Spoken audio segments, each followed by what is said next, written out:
Kung bago ka lang sa channel na to at isa kang true-blooded Aldab Nation na nagmamahal po kila Maine Mendoza at Alden Richards, tama po ang channel na pinuntahan mo, kaya consider na kitang bagong subscriber. Welcome back mga kaaldab. Ito na naman po ang inyong lingkod, si Mr. Destiny. At syempre magbibigay tayo ng pinakamagandang update po ngayon sa social media. Ito yung post na sinasabi ko o ebidensya at resibo. Kasi nagtatanong po sila, wala naman daw pong pinost si Alden Richards na kumbaga bahay sa labas lang kinunan at hindi nga po sa loob. Marami tuloy nagdududa mga kaaldab na kumbaga puro wala daw katotohanan yung sinasabi ko. Ito po yung ebidensya at resibo. Pagdating sa kasi sa mga posts video nila Alden ni Mengay, hindi naman po tayo mag-update kung hindi rin naman po natin nakikita. Hindi ko naman to sasabihin o ipapaliwanag sa inyo kung wala rin naman pong post kay Maine Polkerson. Di po ba? Mahirap po talaga kapag sinabi natin na ngayon aalis ng bansa si Mengay. Siyempre, ikukumpirmado po muna natin yan. Pero matik na yan, di po ba? Nasabi ko na po yan. Pero wala naman pong maniniwala. Di po ba kailangan munang lumipad ni Maine Polkerson papuntang ibang bansa bago po sila maniwala. Kaya nga pong pinapakita ko itong video na to para makumpirma. Masabi ko na totoo po yung mga sinasabi ko sa social media. Totoo yung mga napapanood ninyo, nakikita ninyo at hindi po ito gawa-gawa lang. Taliwas po sa mga nagsasabi po sa akin na puro fake news lang daw po ako. Di po ba at least nakita nyo na po ng dalawang mata po ninyo yung ebidensya at resibo na may post si Alden Richards. At dito mga kaaldab, ito yung mga galawang desperado. Kumbaga gumagawa po talaga sila ng issue na kung saan si Mengay nga po raw kasama ang pong pamilya Atayde at pamilya Mendoza. Common sense na lang po. Itong photos na nasa unahan, matagal na po yan, 2020 pa po yan. Nawindang po kasi sila mga kaaldab dahil tayo nga po yung nag-trending, tayo nga po yung nag-viral at tayo nga po yung mga pinag-uusapan. Bagamat maraming kwento yung lumalabas, maraming mga kumbaga sinasabi na ganito, sinasabi ng ganon, talagang mapapaisip naman po kayo. Ako mga kaaldab, sabi ko nga, ang daming komento, ang daming ganito, ang daming ganyan. Ramdam mo yung presensya ng Aldab Nation. Ramdam mo yung mga bagay-bagay na talaga naman pong mapapaisip ka. Kasi ako, sabi ko nga po sa inyo, kung titignan nyo bawat update natin, sapul na sapul po talaga eh. Lalo na nga po yung pagpapakita ni Rams David. Bakit nga po ba si Rams David at si Maine Polkerson hiwalay na nagpa-picture kay Mengay? Kasi dati matatandaan niyo po mga kaaldab, no? Laging nasa gitna po si Rams David kapag nagpapa-picture. O kapag naandyan si Alden at si Maine, lagi po siya nasa gitna. At siya rin po ang humimas ng tummy ni Mengay. At siya rin po nagsabi na buntis nga rin po si Maine Polkerson. O issue na naman yan, Mr. Destiny. Kaya ka nababash eh. Kaya ka lagi na pag-iinitan kasi puro katangi-isip lang yung mga sinasabi mo. Walang katotohanan, puro ka lang basihan sa mga nakikita mo. Pero wala namang patunay. Puro haka-haka lang hanggang ngayon na sinasabing mag-asawa sila Mengay at si Alden, may anak sina Alden at si Maine, sina Baby Teo at si Playmate, pero parang kumbaga hindi naman nakitang nagbuntis si Maine, hindi naman nakitang nanganak si Maine. Puro lang kayo kwento at imbento. Okay lang naman po yan. Kasi alam ko naman po na walang maniniwala hanggat hindi nakikita ang resibo at ebidensya. Pero kung Aldab Nation ka since 2015, Alam mo yung pinupunto ko, alam mo yung sinasabi ko kasi nakita mo rin naman yan ng dalawang mata mo. Di po ba, hindi lang naman ako nakakita niyan.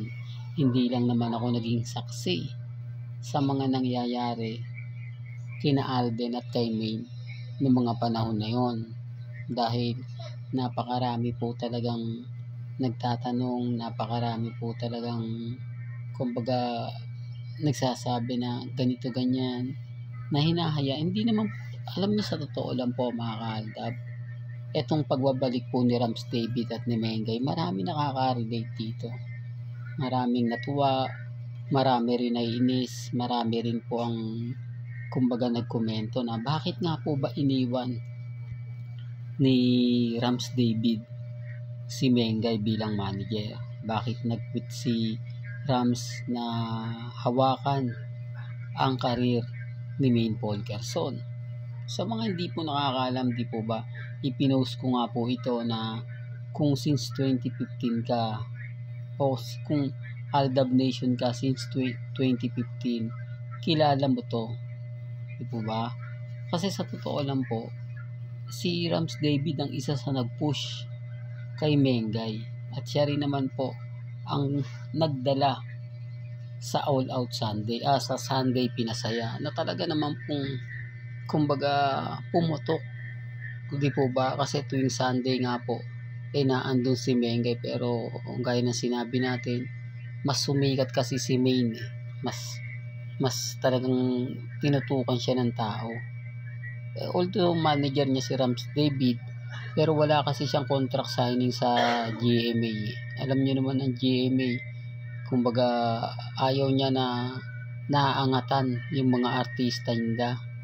Pero kung artista daw po nila si Maine, papayagan daw po nila Papayag sila na mamayagpag. Kaya nga po pinapirma ng kontrata si Mengay sa GMA Kapuso.